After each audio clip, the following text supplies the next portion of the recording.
हाँ जी, कैसे हैं आप सब। चलिए जी, आज क्लास लेट हो गई क्योंकि मुझे जरा ज़रूरी काम से मैं कहीं बाहर था। बिल्कुल अभी अभी घर लौटा ही हूँ। चलो जी, कथा शुरू करते हैं अपन लोग। एंड आज हम क्वेश्चन नंबर 68 से आगे करने जा रहे हैं अपन लोग। 68 से आगे, ठीक है। अच्छा, मैंने ना अभी एक बार रिवाइज फाइल अपलोड की है टेलीग्राम पर, तो आप उस रिवाइज फाइल को प्लीज़ देख लीजिएगा। अभी एकदम रिवाइज फाइल अपलोड हुई है। उस रिवाइज फाइल को देखिएगा प्लीज़, उस रिवाइज फाइल को देखिएगा।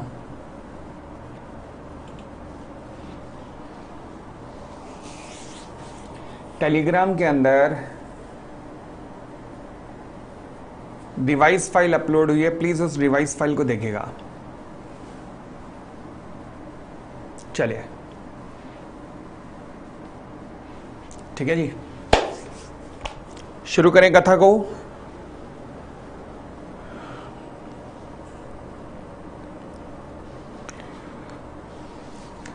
चलिए, एक बार पहले मेरे साथ एक बार फिर बोलिएगा, भारत माता की जय। हाँ जी,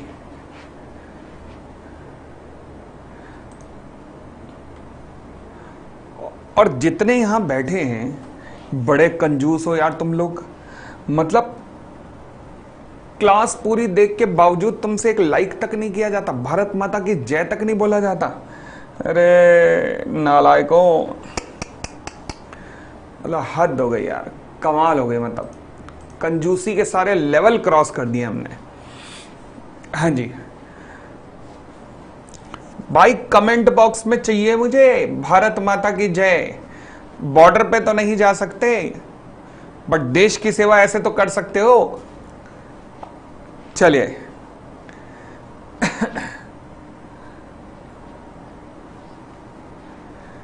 इट्स ऑलवेज देयर बादल, चिंता मत करो।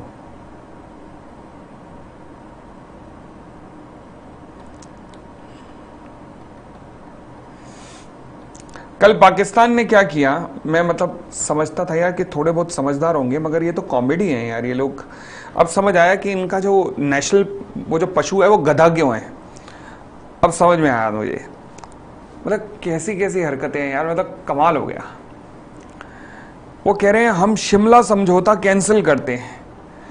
अच्छा, कितनी अच्छी बात है, शिमला समझौता कैंसिल कर रहे हैं। शिमला समझौते के अंदर लिखा हुआ है कि भारत पाकिस्तान के 93,000 सैनिक वापस करेगा। वो कह रहे तुम कैंसिल कर रहे हो, मतलब इसका मतलब तुम 93,000 वापस भेज दोगे हमारे पास। हमें नहीं चाहिए, पागल हो गया, हमें नहीं चाहिए। अरे कैसे मजाक कर रहे हो तुम। यार अजीब पागल हैं ये लोग, इनको अकल ही नहीं आ रही। फिर उसमें लिखा है भारत पाकिस्तान को 13,500 स्क्वायर किलोमीटर की जमीन वापस दे देगा, और तुम शिमला समझौता रद्द कर रहे हो, तो मतलब वो 13,500 किलोमीटर तुम अपना हमें वापस दे रहे हो। यार ये अजीब पागल है, मतलब इनमें तो अकल ही नहीं है सही में यार। क्या गधों से मुकाबला है हमारा। चलिए बस एक मिनट, मेरा पेन चलना शुरू हो जाए। हो गया हो गया, स्टार्ट।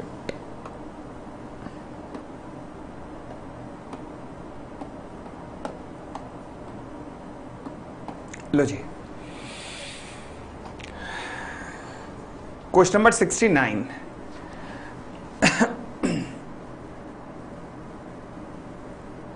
क्वेश्चन नंबर 69 कहता है जी, MFL was incorporated in August 2020। The net profit made during the financial year 2021 and 21-22 are 200 and 380 crore. ये कल का जो क्वेश्चन कराया था ना, उसी को ही मैंने रिस्पेक्टिव चेंजेस किए हैं आगे। The company has spended the following amount on the CSR for the year 22-23। हाँ जी, 22-23 में कितना अमाउंट स्पेंड किया है? 3.50 crore as company was having some ongoing project for the old aged home. सबसे पहला सवाल ये उठता है कि ऑनगोइंग प्रोजेक्ट क्या होता है। हाँ जी, उसकी भी चर्चा करते हैं, बट फिलहाल जल्दी से मुझे बताइएगा कि स्पेंड कितना करना चाहिए था। ये कैलकुलेट करके बता दीजिए कि स्पेंड कितना करना चाहिए था एक्चुअल में। हाँ जी, स्पेंड कितना करना चाहिए था? जल्दी जल्दी जल्दी, कितना अमाउंट स्पेंड करना चाहिए था?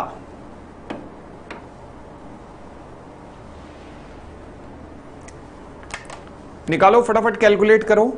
200 plus 380 divided by 2 is equal to 290 crore का एवरेज आया है इंटू 2, मतलब 5 करोड़ 80 लाख। 5 करोड़ 80 लाख, ठीक है जी। आपने स्पेंड किया 3 crore 50 lakh due to ongoing project. Ongoing project का मतलब क्या होता है? जो आप कोई सीएसआर के लिए प्रोजेक्ट शुरू करके बैठे हो, जैसे कि अनाथ आश्रम बना रहे हो, वृद्धाश्रम बना रहे हो, जो कि 3 साल के अंदर पूरा हो जाएगा, मैक्सिमम 3 साल के अंदर जिसने पूरा हो जाना है। ओके, तो अब आपने अंडर स्पेंड क्यों किया है? अंडर स्पेंड इसलिए किया है क्योंकि कंपनी एक ओल्ड एज होम बना रही है। इसमें ये हो सकता है कि आज मतलब अभी जरूरत कम पड़े मगर अगले साल जरूरत ज्यादा पड़ जाए। तो वो जो अमाउंट होगा जो अंडर स्पेंड हुआ है, बताइए उसका ट्रीटमेंट क्या होता है? सेक्शन 135 के अंदर उसका ट्रीटमेंट क्या होगा? फटाफट फटाफट फटाफट, योर टाइम स्टार्ट्स नाउ, फटाफट।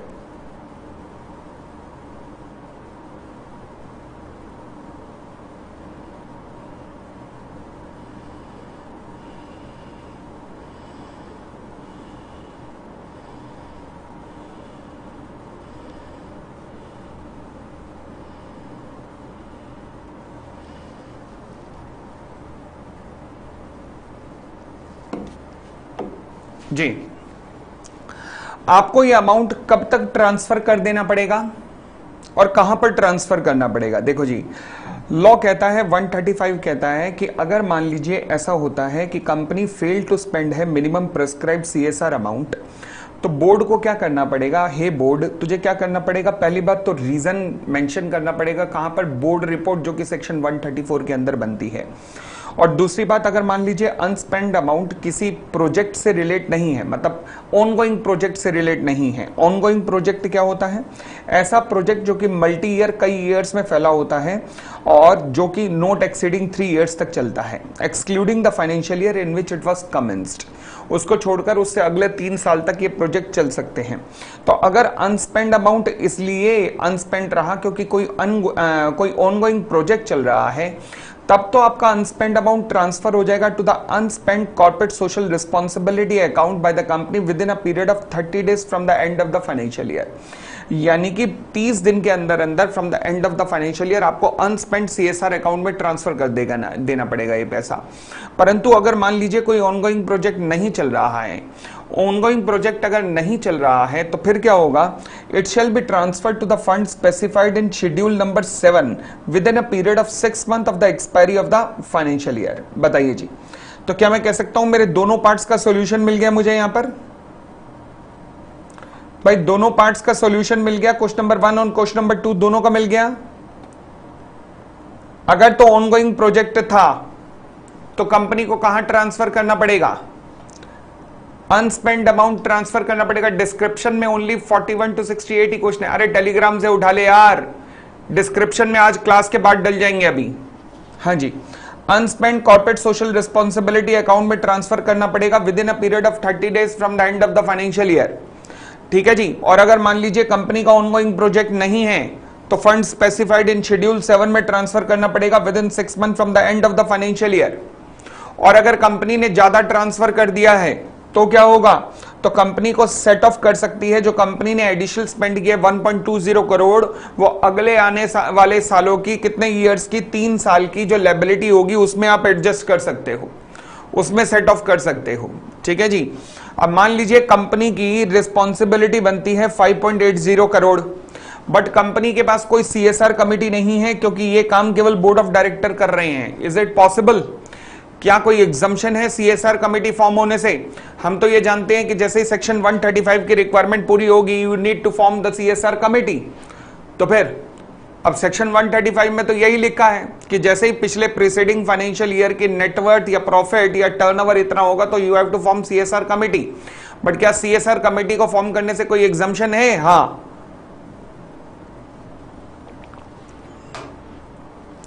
लॉ कहता है जरूरी नहीं है कि छोटी मोटी कंपनियां जिनका छोटा मोटा कंट्रीब्यूशन बनता है वो सीएसआर कमेटी बनाएं। यानी कि कॉन्सेप्ट क्या है कि अगर आपका कंट्रीब्यूशन 50 लाख रुपए तक है, where the amount to be spend, मतलब जो 2% of the average profit of the preceding 3 years है, वो अगर 50 लाख रुपए तक बनता है तो सीएसआर कमेटी बनाने की जरूरत नहीं है, और ये काम कौन कर सकता है? बोर्ड ऑफ डायरेक्टर कर सकता है। बट कंपनी की इस टाइम कितनी रिक्वायरमेंट है? 5.80 करोड़। तो क्या 5.80 करोड़ पर सीएसआर कमेटी बनाने की जरूरत है? यस। तो ये बोर्ड ऑफ डायरेक्टर ये वाला काम नहीं कर सकते, ये वाला काम बोर्ड ऑफ डायरेक्टर के भरोसे नहीं छोड़ा जा सकता। इतनी बात क्लियर हो गई आपसे? क्लियर? चलिए, come to next question, question number 70।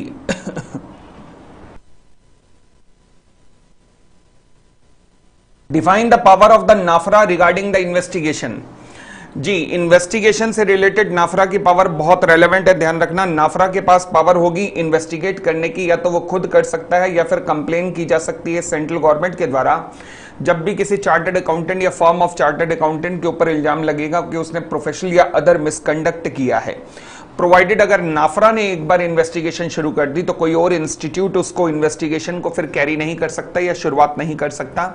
नाफरा के पास कुछ क्वाजी जुडिशियल पावर हैं, यानी कि जो पावर कोर्ट के पास होती है उनके पास वो पावर हैं, जिनकी 4 मेन पावर होती हैं। पहली बात है, ओहो यहां पर 132 लिखना था, 132, हाँ जी। पहला है discovery and production of the documents, मतलब नाफरा कह सकता है ढूंढो और पेश करो किसी डॉक्यूमेंट को। फिर summoning and enforcing the summoning and enforcing the attendance of the person and examination on oath, मतलब किसी भी व्यक्ति को समन करके बुलाया जा सकता है अपने पास, चलो आजा बेटा आजा, चला जा, शाबाश, देर नहीं लगाने का, फटाफट आया, ठीक है जी। फिर इसके बाद inspection of the books, registers and other documents. फिर उसके बाद issuing the commission for examination of the witness, ठीक है जी। इंस्पेक्शन ऑफ द बुक्स मतलब बुक्स वगैरह का इंस्पेक्शन भी किया जा सकता है, और commission for examination of witness मतलब किसी ऑफिसर को अपॉइंट किया जा सकता है कि जाओ जाके विटनेस वगैरह का एग्जामिनेशन या डॉक्यूमेंट वगैरह का उनके ऑफिस जाकर एग्जामिनेशन करो। ठीक हो गई इतनी बात जी। चलिए, फिर उसके बाद अगर प्रोफेशनल मिसकंडक्ट प्रूव हो जाता है तो नाफरा के पास पावर है कि वो पेनल्टी भी इंपोज कर सकता है। इसके अलावा ऑफिसर्स के ऊपर, चार्टर्ड अकाउंटेंट के ऊपर बैन भी लगाया जा सकता है। कितने साल का? मिनिमम 6 महीने से लेकर 10 साल तक का भी बैन लगाया जा सकता है। क्लियर हो गई इतनी बात? अगर आप नाफरा के ऑर्डर से सेटिस्फाई नहीं हो तो you can appeal before the appellate tribunal. ये रेलेवेंट है काफी, ये काफी रेलेवेंट है, ध्यान रखना। ये वाला पोर्शन काफी रेलेवेंट है नाफरा वाला।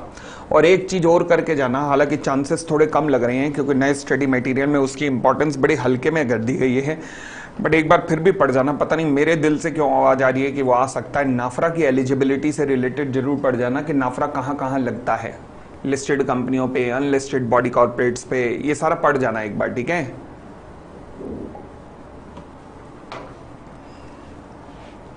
प्लीज मार्क कर लीजिए। आगे अब हम आते हैं आपके डिविडेंड चैप्टर के ऊपर।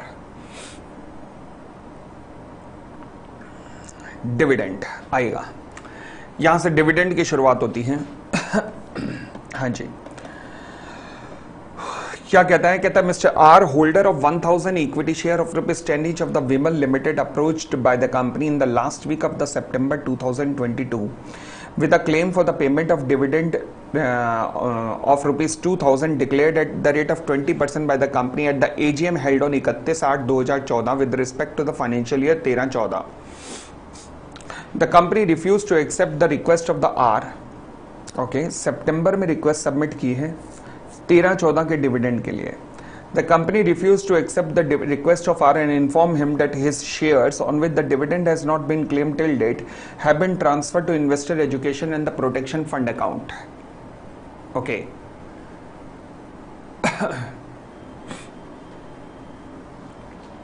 हाँ जी, examine in the light of the provisions of the Companies Act 2013 the validity of the decision of the company and suggest the remedy if available to him for obtaining the unclaimed amount of the dividend and retransfer of the corresponding share in his name. अगर आपको ध्यान हो तो पूरी कथा कौन से section के ऊपर चल रही है, सेक्शन 124, क्योंकि 124 कहता है कि कंपनी जब भी आप डिविडेंड डिक्लेयर करोगे तो डिविडेंड डिक्लेयर करने के बाद 30 दिन के अंदर अंदर उसकी पेमेंट होगी, और अगर उसकी पेमेंट आपने 30 दिन में नहीं की तो फिर आपको वो अमाउंट ट्रांसफर करना पड़ेगा अगले 7 दिन के अंदर to the unpaid dividend account. Unpaid dividend account में अमाउंट कब तक रहेगा? अगले 7 साल तक, और 7 साल के बाद ये अमाउंट ट्रांसफर कर दिया जाएगा investor education and protection fund में। अगर ये amount investor education and protection fund में ट्रांसफर हो गया तो फिर उसके बाद आप क्लेम करना चाहते हो तो आपको अथॉरिटी से क्लेम करना पड़ेगा, परंतु जब तक ये अनपेड डिविडेंड अकाउंट में है तब तक आप कंपनी से क्लेम कर सकते हो। ये पूरे का पूरा 124 का प्रोविजन है, और मैं कह सकता हूं यही प्रोविजन तो सारा का सारा यहाँ अट्रैक्ट हो रहा है। तो पहले पूरे का पूरा फुर्सत के पलों में 124 लिख दो, पेनल्टी वेनल्टी के बारे में मत लिखना बेशक, मगर बाकी सब लिख दो। Transfer of unclaimed dividend to the investor education and protection fund. फिर शेयर्स के बारे में भी चर्चा हुई है, तो लिख देना कि अगर 7 साल तक लगातार आपने कभी भी डिविडेंड क्लेम नहीं किया तो फिर डिविडेंड तो ट्रांसफर होगा ही होगा, साथ में उनके शेयर्स भी ट्रांसफर हो जाएंगे। कहां पर? To the investor education and protection fund के अंदर ही शेयर्स भी ट्रांसफर हो जाएंगे। क्लियर हो गई इतनी बात? अब right of the owner to transfer the shares to reclaim. हाँ जी बताइएगा, अगर मान लीजिए कोई क्लेमेंट है शेयर का और investor education and protection fund में अगर शेयर्स ट्रांसफर हो चुके हैं, क्लेम करना चाहता है तो किससे क्लेम करेगा? वो अथॉरिटी से क्लेम करेगा। किससे?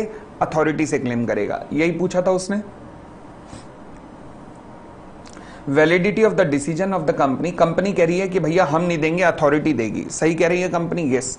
And suggest the remedy if any available to him. तो मतलब ही shall approach the authority for this. कोई दिक्कत नहीं। अब बताइए 7 साल तक आपने अगर डिविडेंड क्लेम नहीं किया तो आपका सारा डिविडेंड प्लस शेयर यहां पे ट्रांसफर हो चुका होगा। इसलिए अगर R want to reclaim the transfer share he should apply to the investor education and protection fund authority.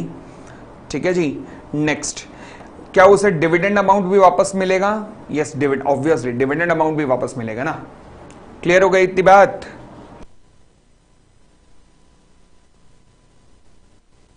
नहीं, फॉर्म नंबर याद नहीं करना। हाँ जी आगे बढ़ सकते हैं।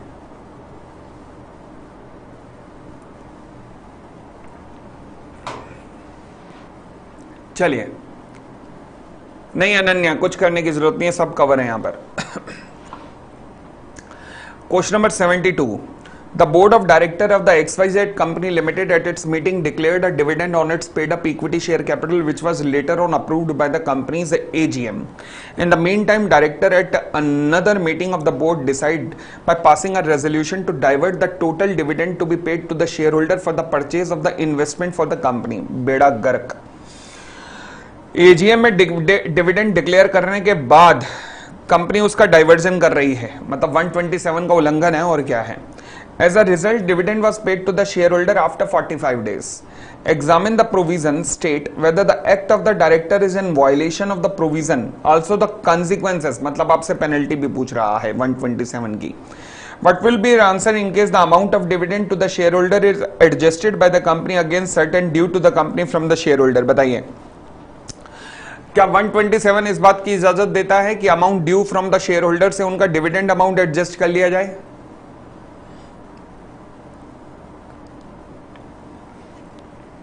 क्या 127 इस बात की परमिशन दे रहा है कि आपको? क्या इस तरीके से आप एडजस्टमेंट कर सकते हो क्या? जी हां कर सकते हो, कोई दिक्कत नहीं है। तो 127 पूरे का पूरा 127 फुर्सत के पलों में अलोंग विद द एक्सेप्शन कि कहां कहां पेनल्टी नहीं लगेगी सब लिख के आओगे। जी हां, कोई इंटरेस्ट की कैलकुलेशन शो करने की जरूरत नहीं है जब तक आपको ना दिया जाए, कोई फिगर्स ना दी जाए। जैसे क्वेश्चन है जहां फिगर दी गई है, अभी बात करते हैं, बट अगर फिगर दी गई है तो आपको इंटरेस्ट की प्रॉपर कैलकुलेशन शो करनी पड़ेगी। ठीक है, और इसके इंटरेस्ट के बारे में सवाल पूछा जा सकता है, प्लीज मेक श्योर। बढ़ सकता हूं आगे? तो 127 पे बेस प्लेन वनीला है, ज्यादा दिमाग नहीं लगाना। आगे बढ़ते हैं।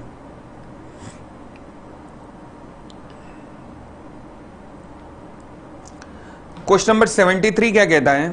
कहता है public company has been declaring a dividend at the rate of 20% on the equity share during the last 3 years.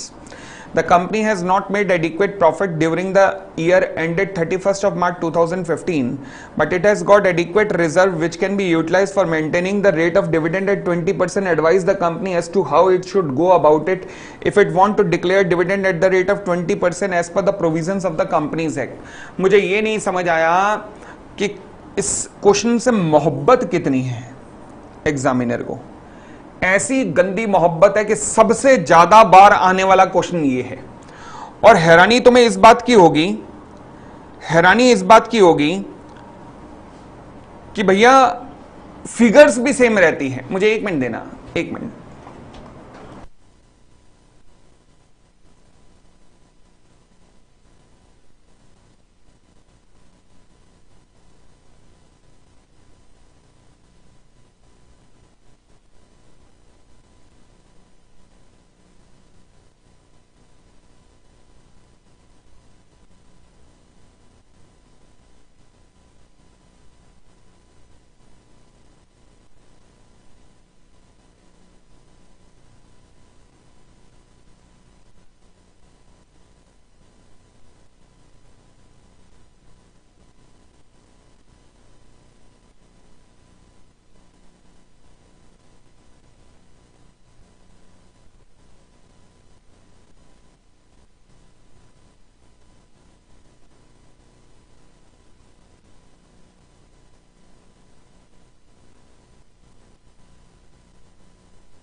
हाँ जी,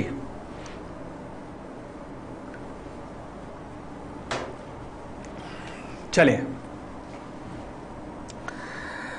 सबसे ज्यादा एग्जामिनर का फेवरेट क्वेश्चन है, सबसे ज्यादा मोहब्बत है ना जिसे, वो। अब सोचो जी ये हुआ क्या है। हाँ हाँ, नोरा का कॉल आया था, कह रही थी कि मैं तुम्हारी क्लास में आना चाहती हूं, आ जाऊं। मैंने मना कर दिया। मैंने कहा नहीं नहीं, बच्चे कंफर्टेबल नहीं होंगे तुमसे। चलिए इन्हें बताओ, इन्हें क्यों परेशान करना। चलिए आगे, चलिए। अब पब्लिक कंपनी डिक्लेयर डिविडेंड कर रही है 20% during the last 3 year, but इस साल का प्रॉफिट एडिक्वेट नहीं है। बट फिर भी कंपनी को चुल मची हुई थी। उसने कहा फिर भी हमें डिविडेंड देना ही देना है 20%। तो क्या दे सकती है? यस। कैसे दे सकती है? Out of the free reserves. Free reserves में से डिविडेंड देना चाहते हो तो कौन सा रूल लगता है? रूल नंबर 3 लगता है। किसका? Companies declaration and payment of dividend rule 2014। आप शुरुआत सेक्शन 123 से कर सकते हो, जहां आप कह सकते हो कि कंपनी अगर डिविडेंड नहीं दे पा रही है, अगर कंपनी डिविडेंड, कंपनी के पास इनएडिक्वेट प्रॉफिट या नो प्रॉफिट है, तो कंपनी डिविडेंड फ्री रिजर्व्स में से दे सकती है। और 123 लिखने के बाद फिर आप रूल नंबर 3 पे आ सकते हो। ठीक है, चलिए ठीक हो गई इतनी बात। तो अब हमारे पास 3 रूल्स हैं। यस, पहला रूल क्या कहता है, rate of the dividend shell not exceed the average, जिस पे लास्ट 3 साल का डिविडेंड डिक्लेयर किया गया था। परंतु अगर लास्ट के किसी भी 1 साल में डिविडेंड नहीं डिक्लेयर किया गया तो इस रूल को ही मत देखना। फिर सेकंड और थर्ड अभी मैं इनकी चर्चा करने वाला हूं बहुत डिटेल में, क्योंकि अगला प्रैक्टिकल क्वेश्चन आ रहा है। The total amount to be drawn from the accumulated reserve, किसी भी हालत में 1/10 of the paid up capital plus free reserve से ज्यादा नहीं होने चाहिए। और जो भी अमाउंट आप विड्रॉ करेंगे shall be first utilized to set off the losses incurred in the financial year जिसमें डिविडेंड डिक्लेयर किया गया है। फिर कहता है जी balance of the reserve after such withdrawal किसी भी हालत में 15% of the paid up capital से कम नहीं हो सकता। अब in the given case company ने कितना डिविडेंड डिक्लेयर किया है, 20% का डिविडेंड डिक्लेयर करना चाहती है कंपनी। और पिछले 3 साल का डिविडेंड कितना है, पिछले 3 साल का, लास्ट 3 इयर्स का डिविडेंड कितना है, 20% है, 20% है।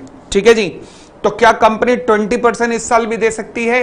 हां, दे तो सकती है, दे तो सकती है, बस एक शर्त पूरी हो जाए। वो क्या, कौन सी शर्त पूरी हो जाए, जरूर लिखना, आंसर में ध्यान रखना। हां जी, कौन सी शर्त पूरी हो जाए? आज की क्वेश्चन की पीडीएफ बेटा टेलीग्राम से निकाल ले, सारी टेलीग्राम पे अपलोड कर दिया, डिस्क्रिप्शन लिंक में अभी थोड़ी देर में कर दूंगा। आज कुंदन छुट्टी पे है, चलिए अभी थोड़ी देर में मैं अपलोड कर दूंगा। हाँ जी, फटाफट बताइए, फटाफट बताइएगा। केवल एक शर्त है कि balance of the reserve after such withdrawal shall not fall below 15% of the paid up share capital of the company. बस केवल एक बात, क्या मुझे डन का मैसेज मिल जाएगा? अब मुझे कोई फिगर ही नहीं दी हुई, मैं क्या करूं? तो मुझे बस यही लिखना पड़ेगा। ठीक है, कोई दिक्कत?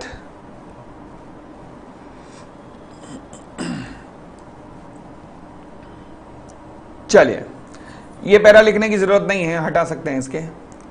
आगे बढ़ते हैं, अब आते हैं क्वेश्चन नंबर 74 पर।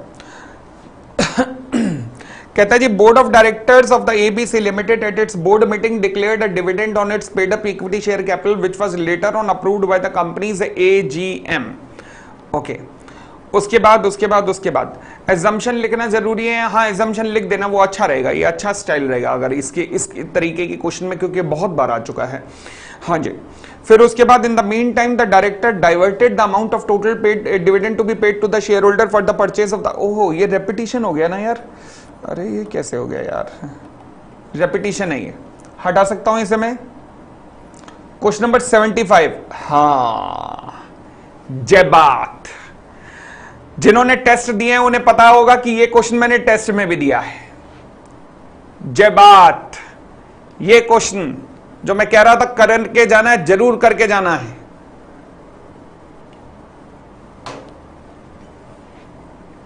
शुरू करें। Vignesh Fertilizer Limited and the Vivian Chemicals Private Limited were promoted around 30 years back by Mr. Vicky Tripathi and his family members. Mr. Vicky Tripathi and his younger brother Vinay Tripathi actively participate in the daily operation of both the companies. VCPL is wholly owned by the Tripathi family, and while Tripathi family has a major stake of 65% in the VFL.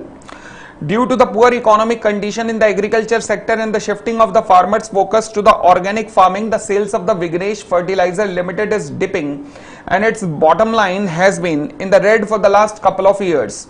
The unabsorbed loss of the VFL for the current financial year is 9.80 crore का current unabsorbed loss है। अच्छा। फिर उसके बाद VFL didn't pay any dividend during the last 4 year, मतलब पिछले 4, मैं आप ही से सॉल्व कराऊंगा इस क्वेश्चन को, चिंता मत करो। VFL has accumulated profit in the form of free reserves 180 crore, whereas profit and loss paid up share capital is 918 crore. Since the pressure from the shareholder of the free float is mounting, management at the VFL decide to pay a dividend this year out of the accumulated profit. Finally, the dividend was declared on 31 August 2020. Some of the dividend remain unpaid on 30 September 2020 on account of the operation of the law.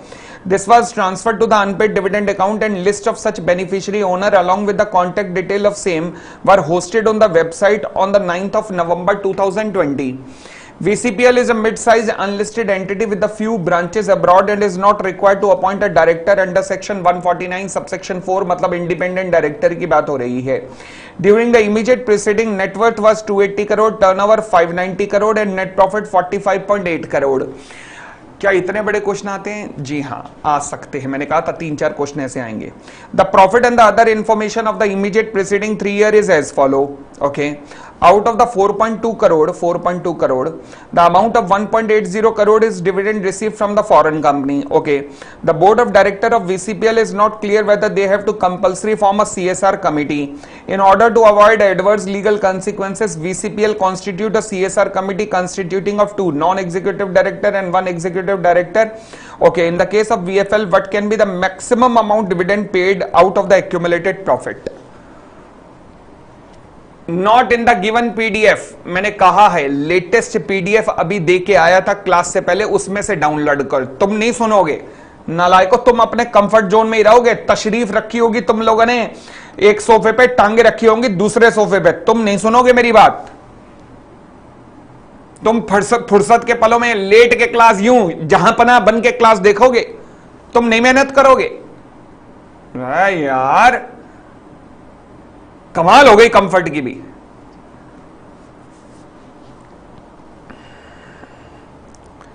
जी पहले तो मुझे यह बताइए कि question में पूछा क्या है. बस सुमन इसमें चेंज है, बस इसमें चेंज है. ये क्वेश्चन मैंने, क्योंकि मैं गलती से दूसरी PDF अपलोड हो गई थी जबकि ये क्वेश्चन डाला था उसमें.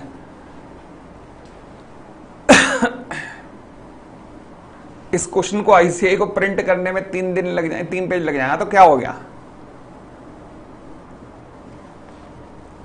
पहले मुझे ये बताओ क्या पूछा है. Dividend to be paid out of the accumulated profit. तो पहले बताइए क्या कंपनी को करंट ईयर में लॉस है क्या? क्या कंपनी को करंट ईयर में लॉस हुआ है क्या? लो जी, VFL को लॉस हुआ है 9.80 करोड़ का हुआ है. अब मेरे साथ आप लोगों ने करना है, ठीक है? आप लोग करोगे तभी. देखो अगर तो आपने मेरे ऊपर छोड़ दिया ये क्वेश्चन तो दिक्कत है, आप फिर नहीं सीख पाओगे. इसलिए अपने हाथ पैर चलाओ, छटपटाओ. स्विमिंग पूल में मैंने आपको फेंक दिया है, 10 फीट का गहराई है. स्विमिंग आपको आती है नहीं आती मुझे नहीं पता, मैंने फेंक दिया है. अब छटपटाओ, करो, शाबाश. शुरू करूं? सबसे पहली कंडीशन क्या है अगर लॉस होगा तो? पिछले 3 साल के एवरेज डिविडेंड निकालो. कितना है पिछले 3 साल का एवरेज डिविडेंड? मुझे ढूंढ के बताओ फटाफट. पिछले 3 साल का एवरेज डिविडेंड कितना है? पहली condition, average dividend of last 3 years. हाँ जी, कितना है? फटाफट क्वेश्चन में से देखो, ये आपके सामने है. अच्छा, इसी पैरा के अंदर छुपी हुई है लाइन, पकड़ो.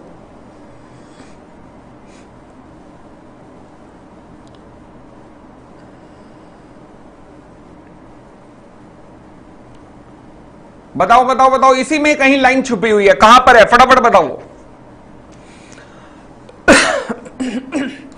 क्या मैं कह सकता हूं this condition is not applicable? Yes. क्यों? क्योंकि कंपनी ने कभी पिछले पास्ट 3 साल में डिविडेंड दिया ही नहीं. VFL did not pay any dividend during the last 4 years. तो ये कंडीशन इज नॉट एप्लीकेबल. इसको मैं देखूंगा ही नहीं. सेकेंड कंडीशन बताइए क्या होती है? सेकेंड कंडीशन क्या होती है? Second condition, total amount to be withdrawn. Withdrawn मतलब क्या? विड्रॉन एज डिविडेंड, यानी कि मैक्सिमम ड्रॉन जो आप कर सकते हो एज डिविडेंड, वो नहीं होना चाहिए. किससे ज्यादा? 10% of paid up capital plus free reserve से ज्यादा नहीं होना चाहिए। बताओ जी 10% of the paid up capital plus free reserve कितना बना? यही लिखा हुआ है, आपके सामने ही लिखा हुआ है। 10% of paid up capital plus free reserve, figure निकाल के मुझे बताइए कितनी बनी? 1098 दोनों का टोटल बना, तो फिर 109.80 करोड़ आंसर आया है आयुष का। भाई क्या सबका आंसर 109.8 आया है क्या?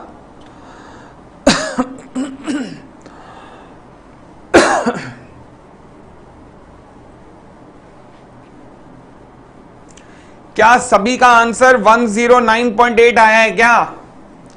सबका आंसर आ गया? देखो ना, 918 करोड़ की कैपिटल, 180 करोड़ का रिजर्व। 918 प्लस 180 का 10% मतलब हो गया आपका 109.80। ये हुआ maximum amount of dividend to be withdrawn. अच्छा, फिर कहती है पिक्चर, कहती है कि रुको रुको रुको रुको, the total amount to be drawn from accumulated profit shall not exceed 10% of the paid up capital and free reserves. ठीक है जी। बैलेंस ऑफ रिजर्व्स, ये लाइन बड़ी खतरनाक है।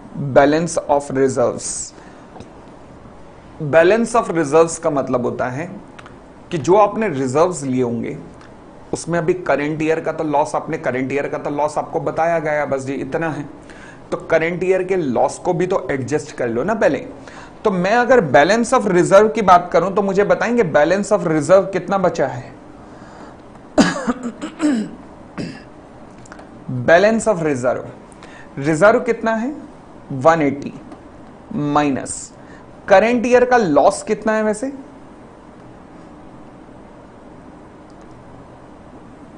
9.80 करोड़, 9.80 करोड़। तो बैलेंस ऑफ रिजर्व कितना बना? 170.20, इतना ही बना।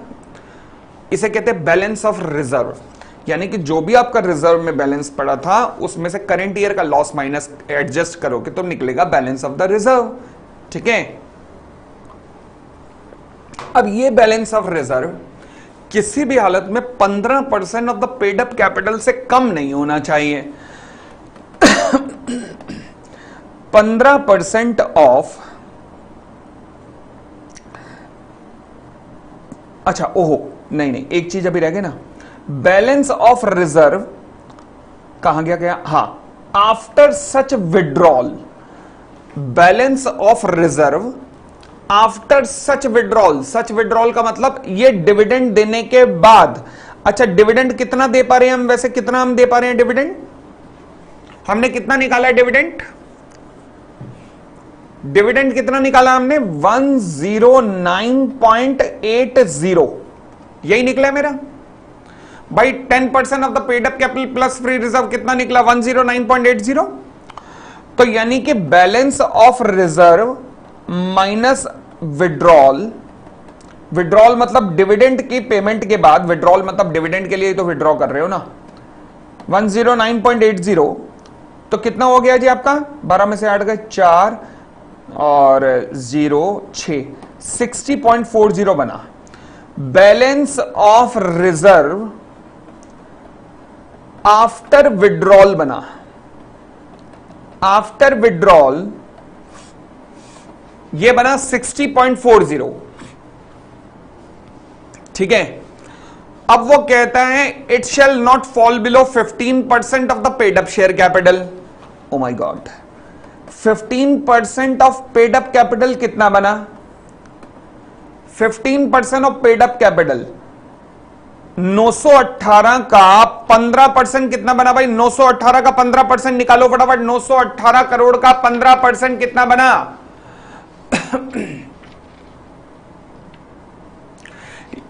जो लॉस सेट ऑफ करेंगे वो सेकंड कंडीशन के बाद करेंगे, सेकंड कंडीशन के अंदर करेंगे ना। बैलेंस ऑफ रिजर्व वहां पे वर्ड लिखा हुआ ना,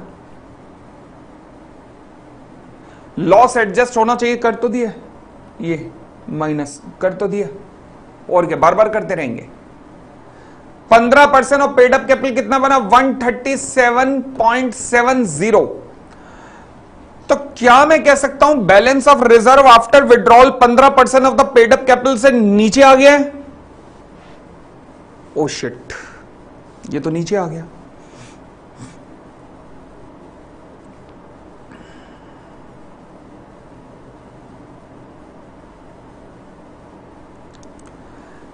अब क्या करूं?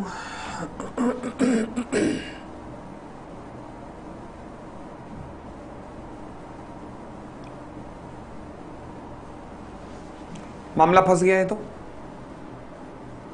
अब क्या करें भाई? 60.40 का डिविडेंड कैसे दे सकते हैं?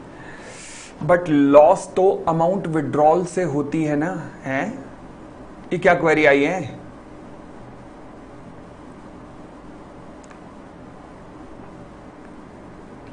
भाई एक बार समझ लो, फिर मैं दूसरी बार दोबारा समझाऊंगा। अब समझो जी। अब देखो, मैंने कहा जी 15% of the paid up capital से तो नीचे चला गया अमाउंट। अब अगर मैं कहूं कि भाई मैं इतना डिविडेंड दे सकता हूं, इतना डिविडेंड दे सकता हूं कि पेड अप कैपिटल 15% से नीचे ना जाए, मतलब 15% तक मुझे स्वीकृति है। यस, 15% कितना बनता है? 137.70 137.70 बनता है।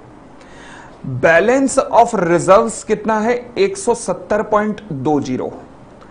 तो मैं अगर कहूं कि 170.20 में से इतना विड्रॉल कर लो कि मुझे चाहिए 137.70 चाहिए। बात समझ गए? बैलेंस ऑफ रिजर्व में से इतना विड्रॉल डिविडेंड के रूप में कर लो कि मुझे ये 170.70 तक चलेगा। तो x की वैल्यू क्या आई? यानी कि मैक्सिमम विड्रॉल कितना हुआ? 32.50। ये है मैक्सिमम डिविडेंड।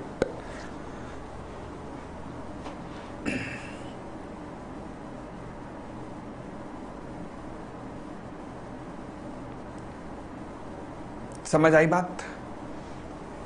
ये आपका निकलेगा मैक्सिमम डिविडेंड। आपने जितने क्वेश्चन स्टडी मटेरियल वगैरह में सॉल्व किए हैं, उन सब के अंदर एक पेज था। वो क्या था कि 15% of the paid up capital जो था ना, वो कम नहीं बचता था, वो ज्यादा बचता था। तो आपके लिए बड़ा आसान सा हो जाता था वहां क्वेश्चन को सॉल्व करना। बट यहां पे पेज फंसा हुआ है, क्योंकि 15% बैठ रहा है कम, तो यहां पे दिक्कत है।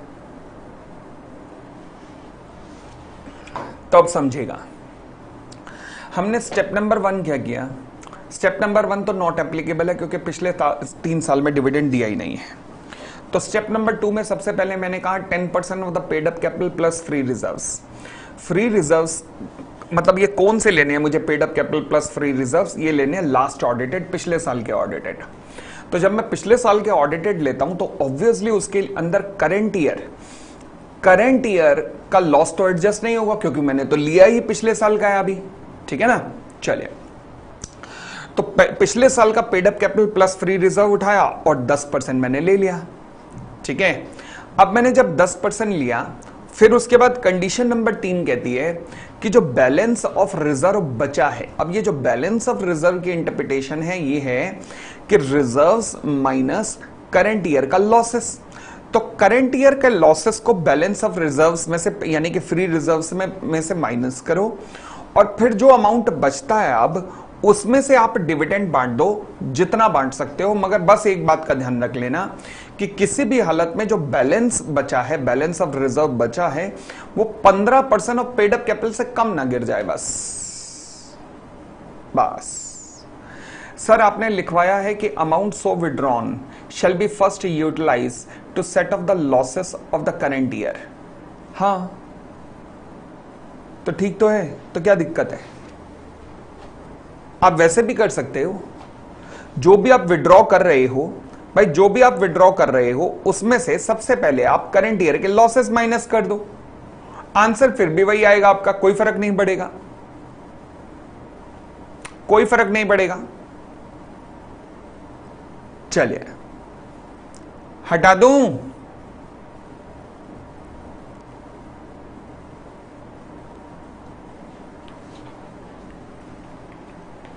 आगे आपने विड्रॉल से सेट ऑफ करवाया है,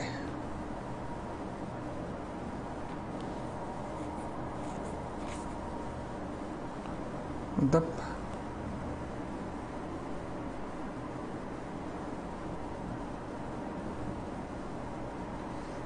आप उस तरीके से भी कर सकते हो, कोई फर्क नहीं पड़ेगा, आंसर आपका बिल्कुल सेम आएगा भाई,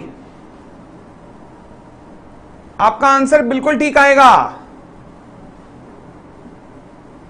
आप उस तरीके से भी करोगे तो भी सेम आएगा।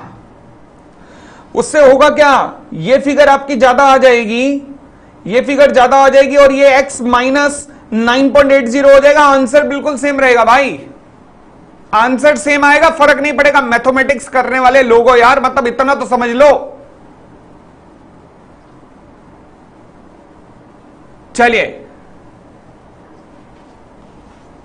आगे बढ़ते हैं, पिक्चर अभी बाकी है मेरे दोस्त। अब उसने क्या कहा है, कहता है hang on hang on hang on, कहानी यहां से दूसरी शुरू हो गई।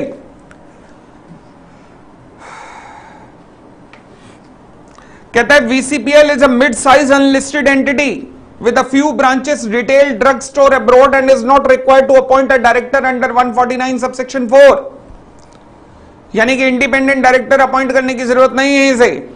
During the immediate preceding year the networth was 280 crore, turnover 590 crore and net profit 45.8 crore. इसका मतलब 135 की रिक्वायरमेंट पूरी हो रही है and the company is required to appoint CSR committee. The profit and other information of the immediate preceding 3 years is given below. हाँ जी, profit for the year, profit from the foreign branches, non-operating income and dividend income। लो जी, पहले आप try करना चाहोगे, ये जो dividend income है इसमें से 1.80 crore is divided dividend receive from a foreign company. Try करना चाहोगे या सीधा मैं आ जाऊं?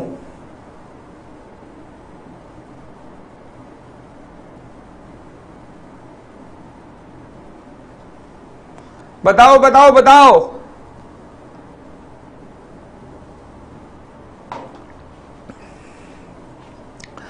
अब समझना 135 के अंदर नेट प्रॉफिट की डेफिनेशन क्या होती है। नेट प्रॉफिट का मतलब होता है profit minus profit from the foreign branches minus dividend income जो आपको रिसीव हुई है। ये नेट प्रॉफिट की डेफिनेशन, नेट प्रॉफिट की डेफिनेशन एक्सप्लेनेशन में सेक्शन 135 में मिल जाएगी आपको। समझ गए? तो profit minus profit from the foreign branches minus dividend income. अब एक तरीका है, या तो तीनों को एवरेज कर लो पहले ही, और या फिर पहले टोटल करके फिर एवरेज कर लो। मैथमेटिक्स में आंसर तो सेम ही आएगा ना भाई। चलिए पहले इन तीनों का टोटल करो, कितना बना 45.8, 52 प्लस 35.8 कितना बना? फटाफट फटाफट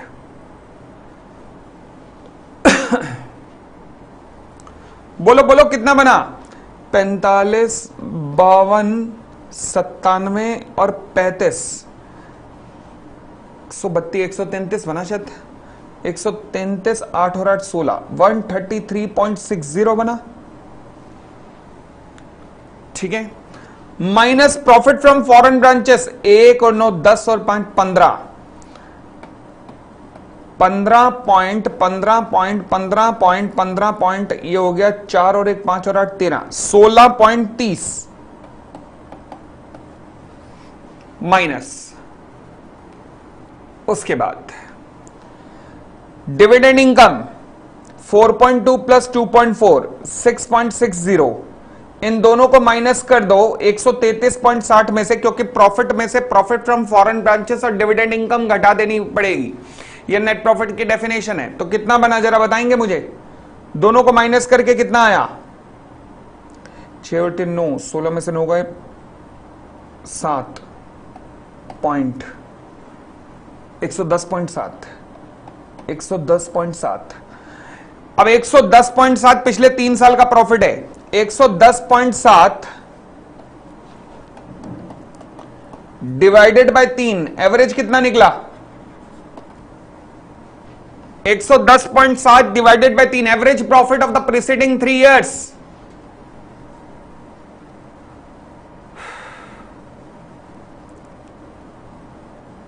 तीन 690, ये एवरेज प्रॉफिट आया, इनटू में 2%,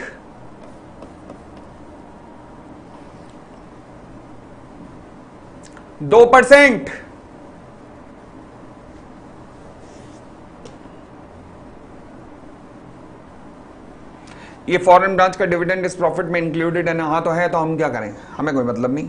73.80 लैक्स आया शायद, लैक्स में तो यही है ना।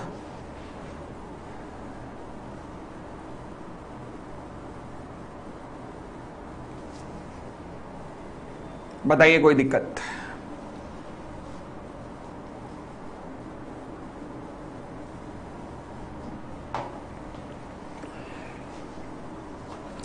क्लियर? संभाल लोगे? कहीं पोपली को अब रुसवा तो नहीं कराओगे वहां पर?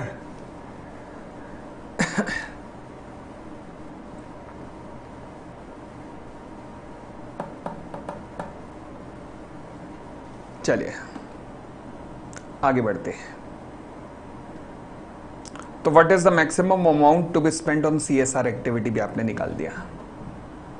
Question number 76, Sunlight Limited was incorporated on 22nd of January 2019 with the object of providing the software services. The company adopted its first financial year as from 22nd of January 2019 to 31st of March 2020. The financial statement for said period, after providing for depreciation in accordance with Schedule 2 of the Companies Act 2013 revealed net profit, the Board of Directors declared 20% interim dividend at their meeting held on 7th of July. Before holding its first AGM, in the light of the provision and the rule made thereunder, whether the company has complied the due diligence in declaring the interim dividend. आओ पढ़ लो जी, पढ़ लो फटाफट। The company क्या किया? Company ने adopted its first financial year from 22nd of January से 31 मार्च 2020 तक, ठीक है। अच्छा, फिर उसके बाद net profit, revealed net profit, ठीक है। द बोर्ड ऑफ डायरेक्टर ने 20% इंटरिम डिविडेंड डिक्लेयर करना चाहा है 7 जुलाई 2020 को। इंटरिम डिविडेंड कहां से डिक्लेयर कर रहे हो? जो मैं कह सकता हूं कि आपका 1920 का प्रॉफिट है। देखो जी, इंटरिम डिविडेंड का सेक्शन क्या कहता है? इंटरिम डिविडेंड का सेक्शन कहता है कि अगर ये 19-20 फाइनेंशियल ईयर है तो इंटरिम डिविडेंड कैसे डिक्लेयर किया जा सकता है? आप ड्यूरिंग द ईयर भी डिक्लेयर कर सकते हो। यस, आप जब ये फाइनेंशियल ईयर खत्म होगा तो इसकी मीटिंग होगी एजीएम यहां पर, जहां पर इसके फाइनेंशियल स्टेटमेंट को अप्रूव किया जाएगा। आप यहां पे कहीं पे भी इंटरिम डिविडेंड डिक्लेयर कर सकते हो। Yes, out of the profit of 1920, out of 1920 के प्रॉफिट में से यहां से भी डिविडेंड डिक्लेयर कर सकते हो। यस, परंतु जब एजीएम में डिविडेंड डिक्लेयर होता है तो वो फाइनल डिविडेंड होता है। परंतु अगर 19-20 का डिविडेंड, 19-20 के प्रॉफिट में से बीच में डिविडेंड डिक्लेयर कर रहे हो तो वो भी इंटरिम डिविडेंड होगा। और अगर आप कहते हो नहीं जी मुझे तो 19-20 में से नहीं 20-21 के प्रॉफिट में से डिविडेंड डिक्लेयर करना है यहां पर, तो आप वैसा भी कर सकते हो। 20-21 के प्रॉफिट में से भी कर सकते हो और आपको बताना पड़ेगा कि इंटरिम डिविडेंड 20-21 के प्रॉफिट में से है या 19-20 के प्रॉफिट में से है। समझ आ गई बात? तो यानी कि 19-20 के ईयर में से प्रॉफिट अगर एजीएम में डिक्लेयर होता है डिविडेंड तो वो फाइनल डिविडेंड है। एजीएम से पहले कभी भी डिक्लेयर होता है 19-20 के प्रॉफिट में से तो वो इंटरिम डिविडेंड है।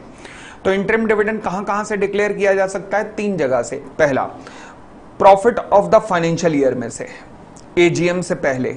दूसरी बात, प्रॉफिट ड्यूरिंग द ईयर में से, प्रॉफिट ड्यूरिंग द ईयर जो चल रहा है ईयर उसमें से भी। और तीसरा, प्रॉफिट एंड लॉस के क्रेडिट बैलेंस से भी डिक्लेयर किया जा सकता है। बताइए यहां तक कोई भी दिक्कत? यहां तक बताइए कोई भी दिक्कत?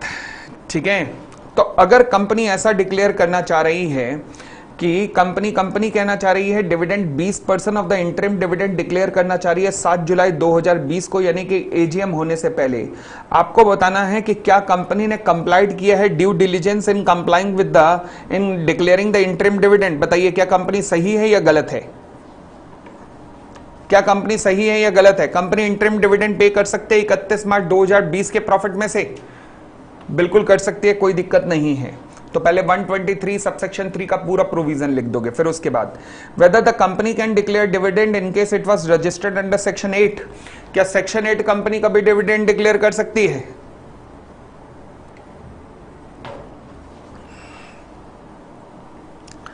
हाँ जी नहीं कर सकती, तो लिखना पड़ेगा सेक्शन 8 का बारे में।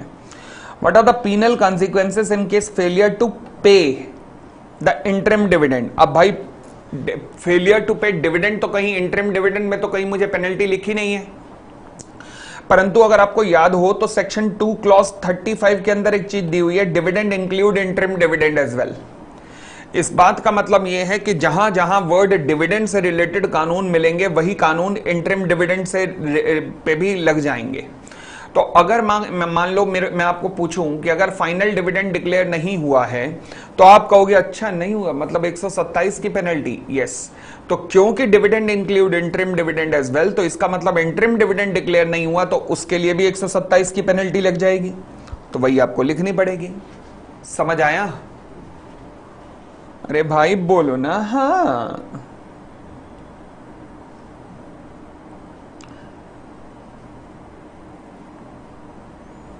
कोई दिक्कत? Question number 77, you are required to examine with reference to the provisions of the Companies Act 2013 the following issues pertaining to declaration and payment of the dividend. BRICS Limited has earned a profit of 1000 crore from the financial year 16-17. It has proposed a dividend at the rate of 8.75%. However, it does not intend to transfer any amount of the reserves of the company out of the profit earned. Can BRICS Limited do so? भाई dividend declare करना चाहते हो बिना transfer किए reserves में, क्या कर सकते हो? बिल्कुल कर सकते हो, क्योंकि वर्ड लिखा है 123 में कि कंपनी में डिक्लेयर, कंपनी में transfer an amount to the reserve before declaration of dividend. मतलब it is not a compulsion on the part of the company to transfer the amount to the reserves account, क्योंकि word है में। समझ गए? एक तो तुम हां नहीं बोलते ना, यहां चोट लगती है बार बार कि बंदा हां नहीं बोल रहा। भाई बोलो ना हां। चलिए सेकेंड पार्ट पे आते हैं। The Wilson Limited is facing loss in the business during the current financial year 16-17. Okay. In the immediate preceding 3 financial year, the company had declared dividend at the rate of 8, 10, 12 respectively. To maintain the goodwill of the company, the board of directors has decided to declare 12% का interim dividend for the current financial year. Is the act of the board of director valid? अगर आप interim dividend during the year declare करना चाहते हो तो एक बात का ध्यान रख लेना। कितना ध्यान रख लेना? क्या करंट ईयर में लॉस है क्या? हाँ, ओ करंट ईयर में लॉस है, अच्छा फिर भी चुल मच रही है। यस, तो पिछले 3 साल में जो आपने डिविडेंड डिक्लेयर किया उसकी एवरेज से ज्यादा मत करना। पिछले 3 साल का एवरेज कितना आ रहा है जरा बताएंगे?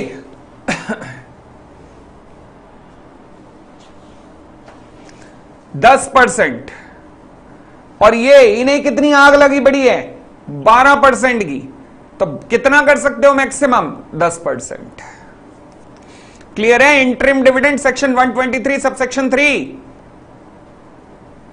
अगर ड्यूरिंग द ईयर के प्रॉफिट में से ही डिविडेंड डिक्लेयर करना चाहते हो और ड्यूरिंग द ईयर पिछले क्वार्टर तक, यानी कि जिस क्वार्टर में डिक्लेयर करना चाह रहे हो उससे पिछले क्वार्टर तक का लॉस है, तो फिर average dividend of the previous 3 years के एवरेज से ज्यादा मत दे देना।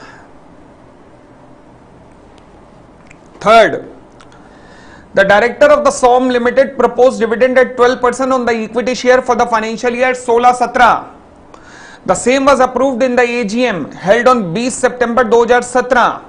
The director dividend declared the approved dividend. Okay. Mr. Ninja was a holder of 1000 share, but he has transferred the share to Mr. Raj, whose name has been registered on 20 May 2017. Who will be entitled to above dividend? बैट तुम्हारी ऐसी की तैसी। बताओ कौन से section पे attack हो रहा है, सोच के देखो।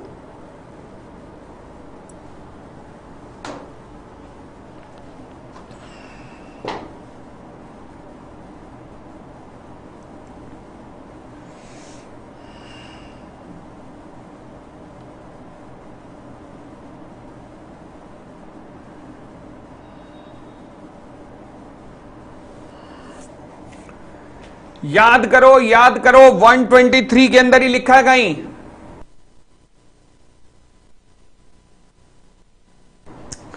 जिसका नाम रजिस्टर्ड होल्डर के रूप में लिखा है 123 सबसेक्शन 5 में एक बात लिखी गई है।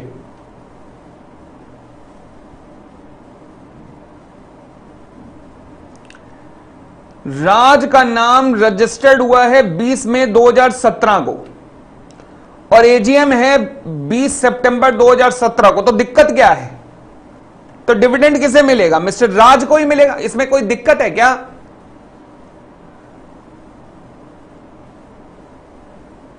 भाई कोई दिक्कत तो नहीं थी। एबियंस वाला मत लगा देना भाई। ओ माय गॉड, वो सिंपल है ये बड़ा। एबियंस का कॉन्सेप्ट नहीं पूछा उसने, एबियंस नहीं पूछा। 123 सबसेक्शन 5 का है, डिविडेंड रजिस्टर्ड होल्डर को मिलता है। एबियंस वाले में तुम्हें ऐसी चीजें देगा कि कंपनी का रजिस्टर और मेंबर बंद हो चुका है, रजिस्टर और मेंबर बंद होने के बाद कंपनी के पास शेयर ट्रांसफर की एप्लीकेशन आई है, अब बताइए किसको दूं? समझ आया? वहां रजिस्टर और मेंबर के क्लोजर की बातें होंगी। यहां तो क्लियर है भाई, 20 सितंबर की मीटिंग है, 20 मई को अगले का नाम लिखा जा चुका है। कंफ्यूज मत हो एबियंस वाले से भाई, ठीक है। Next, Alok holding equity share of the face value of 10 lakh has not paid an amount of 1 lakh toward the call money on the shares.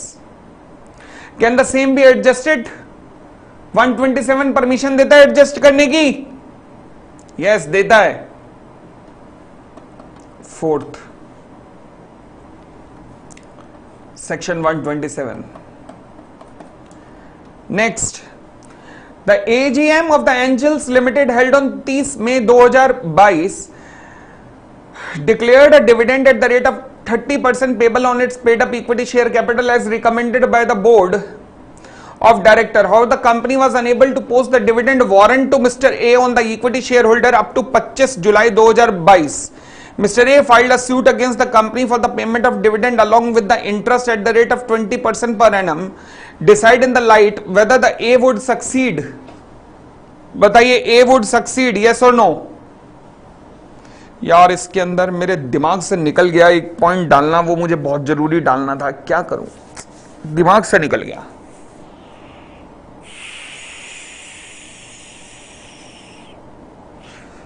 एक बहुत गजब का पॉइंट मुझे डालना था और मेरे को ना इस बार 3 बार सपने में आया वो पॉइंट की आने वाला है।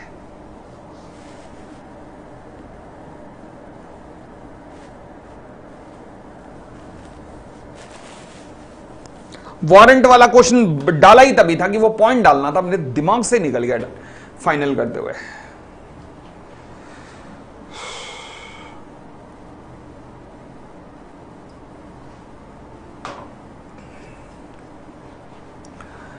मैं कल याद से उसका सॉल्यूशन भी वैसे बता देता हूं। पॉइंट क्या था, जब कंपनी वारंट के थ्रू देती है ना, तो वारंट के अंदर एक प्रोविजन होता है कि कंपनी को 30 दिन के अंदर वारंट इशू करना होता है, शेयर होल्डर को 30 दिन के अंदर वारंट इशू करना होता है, परंतु रिसीव बेशक बाद में हो जाए, 127 की पेनल्टी नहीं लगती कंपनी के ऊपर। इस पॉइंट के ऊपर मेरे को क्वेश्चन बना के देना था तुम्हें, क्योंकि इस बार के स्टडी मटेरियल में ना ये पॉइंट बड़ा प्यारे से हाईलाइट है, तो मुझे वो पॉइंट के ऊपर क्वेश्चन बनाना था तभी, क्योंकि बड़े प्यारे ढंग से उन्होंने हाईलाइट किया है इस बार। मैं कल इस पे याद से क्वेश्चन बनाऊंगा। मुझे एक बार कोई रिमाइंडर कौन देगा? एक बार मुझे रिमाइंडर देना है तुम्हें एग्जैक्ट 12 बजे, कि सर डिविडेंड वाला वारंट वाला क्वेश्चन बना डालना, समझ गए। चलिए मैं कल ऐड करके इसी क्वेश्चन के अंदर दोबारा बुकलेट यही वाली दोबारा मिलेगी आपको। चलो जी, फिलहाल ये तो बहुत इजी है, मतलब डिविडेंड कैश में भी पे किया जा सकता है, बैंक में भी पे किया जा सकता है, वारंट के रूप में भी पे किया जा सकता है। अब एजीएम हुई है, डिक्लेयर्ड किया गया dividend at the rate of 30% on the paid up equity share capital. How the company was unable to post the dividend warrant to A on the up to 25 जुलाई 2022 तक कंपनी ने post ही नहीं किया, ठीक है। But dividend warrant में एक चीज होती है कि आपको ना बस पोस्ट करना होता है 30 दिन के अंदर अंदर, ये ध्यान रखना। रिसीव्ड जब मर्जी हो, आपके ऊपर पेनल्टी नहीं लगती, ये बात बतानी थी मुझे आगे। तो बताइए क्या कंपनी के ऊपर 127 की पेनल्टी लग जाएगी या नहीं? क्या 127 की पेनल्टी लगेगी कि नहीं? और अगर लगेगी तो कितनी है? ये कह रहा है 20% लूंगा मैं, पागल है क्या? 20% लेगा। कितनी परसेंट की पेनल्टी है? एक जगह 12% की भी है, एक जगह 18%। 12% 18%, दो सेक्शन है, एक सेक्शन 124 भी है, 127 भी। 127 में कितने परसेंट है? रात को 12 बजे नहीं, दोपहर को 12 बजे। 127 में 18% है, 12% 124 में है, समझ गए? तो पेनल्टी 18% से ज्यादा नहीं मिलेगी। पिताजी का माल नहीं है कि लूट लो पूरी तरह से। Clear clear clear. चलिए जी, XYZ Limited is company having a paid up equity share capital of 75 crore. Though it was performing well in the recent year, it suffered losses in the first and the second quarter of the financial year 23-24. In order to sustain its image, the board of director of the company declared an interim dividend at the rate of 30% of the paid up equity share capital as on 4 October 2023. The following are the additional information for the first 5 financial year. Okay. लो जी, बस घुमाने के लिए दे रखा है। Decide the validity of the boards declaration of 30% का interim dividend. अबे बहुत simple है भाई, बहुत सिंपल है। करंट ईयर में लॉसेस है तो पिछले 3 साल का एवरेज निकाल लो। मैक्सिमम कितना डिविडेंड डिक्लेयर किया जा सकता है?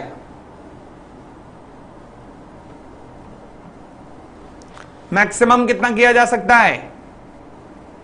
देखो आपके घबराहट के लिए कितना बड़ा क्वेश्चन बना हुआ है और कितना पपलू क्वेश्चन है ये। 20% से ज्यादा का डिविडेंड दे ही नहीं सकते। किस लेवल का प्लेन वनीला क्वेश्चन है, मतलब पैर रखते फिसलते हुए आंसर की तरफ गए हम। बताओ, इसको तो हटा ही देना चाहिए था। इतना प्यारा क्वेश्चन बन गया ये तो, मतलब इतना आसान बन गया ये तो भाई यार। आगे बढ़ते हैं। Long boots limited, a listed company, is engage in the manufacturing of the shoes and related accessories. The business is set on the recovery mode by induction of the new production manager, Mr. A. The board of director of the company has recommended the declaration of dividend of 50 lakh after a gap of 8 years during which the profit was inadequate to distribute the dividend. Wow. The dividend thus proposed is to be made partially out of the current year profit of 16 lakh. Accumulated profit during the past 8 years were 170 lakh, which is 25% of the total share capital of the company. ओहो, लग रहा है इस question में कुछ गड़बड़ है। Referring to the provision of the company act, decide whether the condition with regard to declaration of dividend in case of inadequate profit are met, you are required to support your answer with the request calculation. Wow, पूछा तो free reserves में से है। पहली condition, एक एक condition चलो check करते हैं जी। पहली कंडीशन बताइएगा, पिछले 3 साल के डिविडेंड की एवरेज से ज्यादा नहीं कर सकते। क्या ये कंडीशन यहां पे लग रही है या नहीं लग रही है? हाँ जी, ये कंडीशन अप्लाई हो रही है या नहीं हो रही? फटाफट बताइए। If this condition is applicable और नॉट एप्लीकेबल, क्योंकि कोई इंफॉर्मेशन नहीं दी हुई। पढ़ लीजिए, क्वेश्चन आपके सामने ही है। आंसर मेरे साथ करिएगा प्लीज, आगे मत दौड़ो। पढ़ लो, पूरा क्वेश्चन आपके सामने है, नहीं दे रखा, कहीं नहीं दिया हुआ।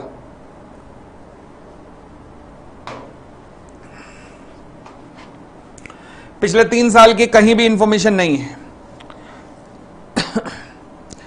फिर कहता जी total amount to be withdrawn shall not exceed 10% of the paid up capital plus free reserves.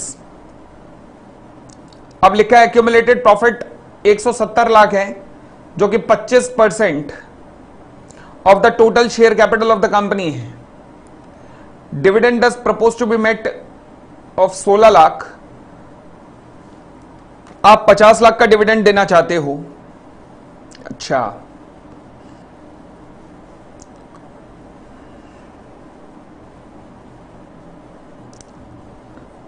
अब बताइए क्या करें। आप 50 लाख का डिविडेंड देना चाह रहे हो, ठीक है।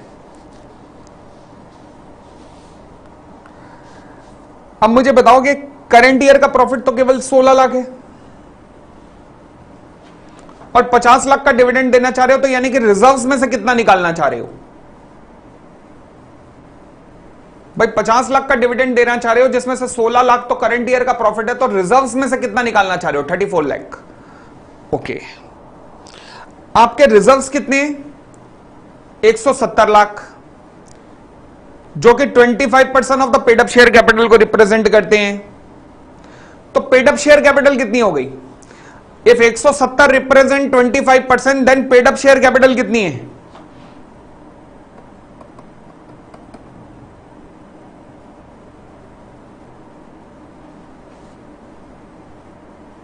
$680। लो जी, मेरे पास पेड अप कैपिटल भी आ गई है। अब सारी इंफॉर्मेशन मेरे पास आती गई है, लगभग आ गई। अब देखो जी, मैंने कहा जी 680 की पेड अप कैपिटल है प्लस रिजर्व्स हैं 170 के, तो कितने हो गया? 700, 850। 850 का 10% कितना हुआ?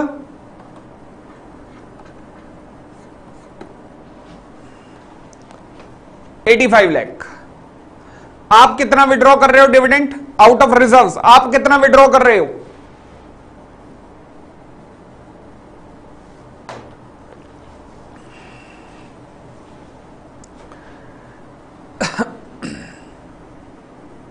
$34।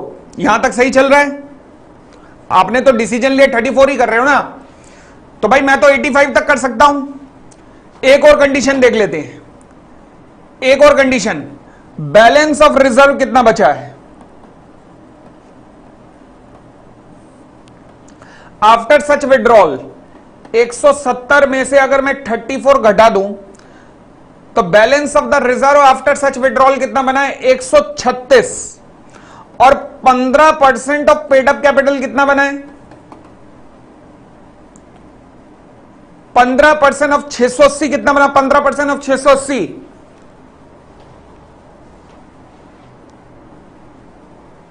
102।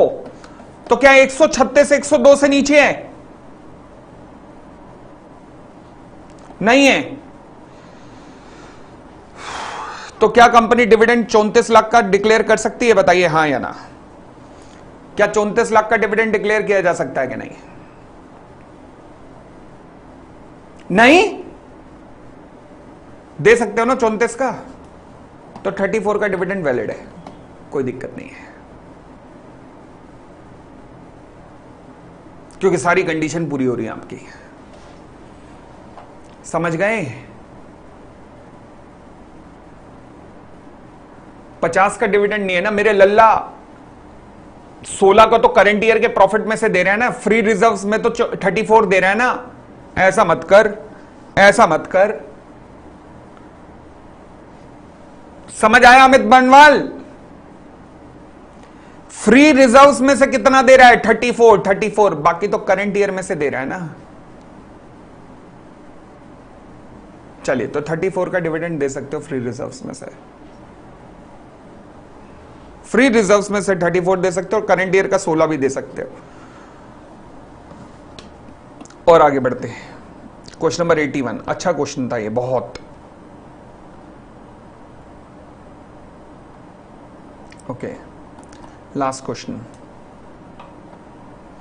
Anoj Limited declared a final dividend to its shareholder at the AGM on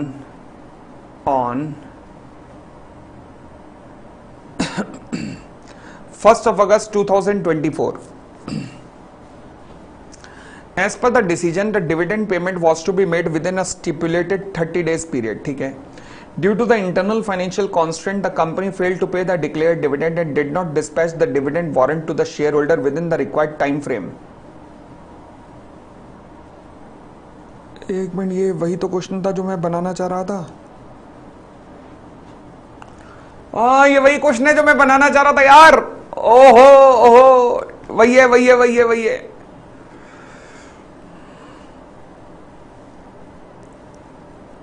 वही है। Her due to the internal financial constraint, the company failed to pay the dividend declared and not dispatch the dividend warrant to the shareholder within the required time frame.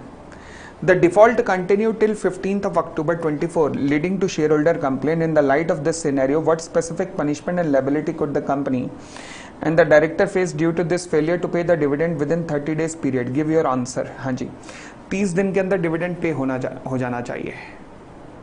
Okay, dividend payment was to be made within a stipulated 30 days period है, बिल्कुल ठीक। अब यहां पे dividend warrant से related एक line देखिएगा, section 127 लिखा। अब डिविडेंड वारंट से रिलेटेड एक लाइन देखिएगा, provision in case where dividend is paid through dividend warrant. ये मुझे समझानी थी लाइन। ये अगर डिविडेंड वारंट के थ्रू पे किया जाता है, अगर कंपनी डिक्लेयर डिविडेंड करती है, डिविडेंड डिक्लेयर करती है, तो डिविडेंड वारंट पोस्ट हो जाना चाहिए 30 दिन के अंदर from the declaration of dividend. अगर 30 दिन के अंदर आप पोस्ट कर देते हो कंपनी, तो आप अपनी लायबिलिटी से एब्सॉल्व हो जाओगे, छुटकारा पा जाओगे। मुझे नहीं पता कि शेयर होल्डर को फिर वो रिसीव कब हुआ है, क्या 30 दिन के अंदर या 30 दिन के बाद। यानी कि डिविडेंड वारंट के केस में ऑफेंस कब माना जाएगा? अगर आप डिविडेंड वारंट इशू ही नहीं कर पाए 30 दिन के अंदर, इसका मतलब है non receipt of dividend warrant with in 30 days वो पनिशमेंट अट्रैक्ट नहीं करेगा। मुझे ये पॉइंट बताना था बस, ये प्रोवाइजो है। हाँ जी,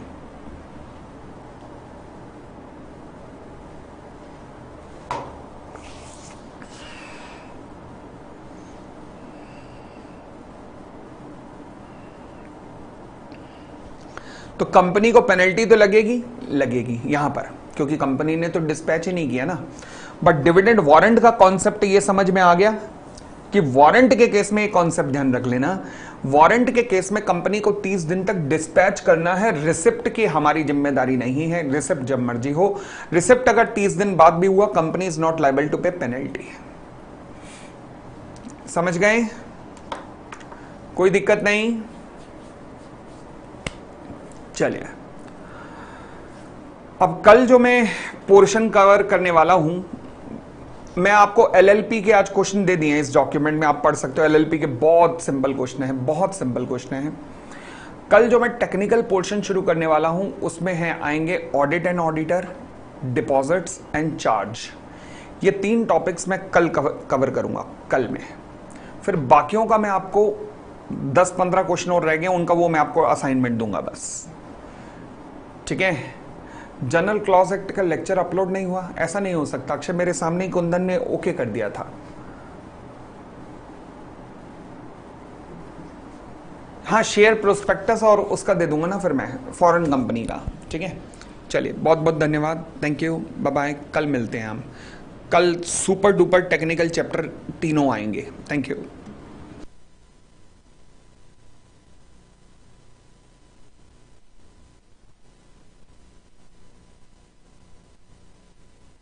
कल का भी टाइम ना मैं आपको लगभग 12 से 2 बजे के बीच में ही बता पाऊंगा, क्योंकि कल मेरी कुछ मीटिंग्स हैं, जिसके बाद मैं थोड़ा सा फ्री होकर फिर आपको बताता हूं, ठीक है। Thank you.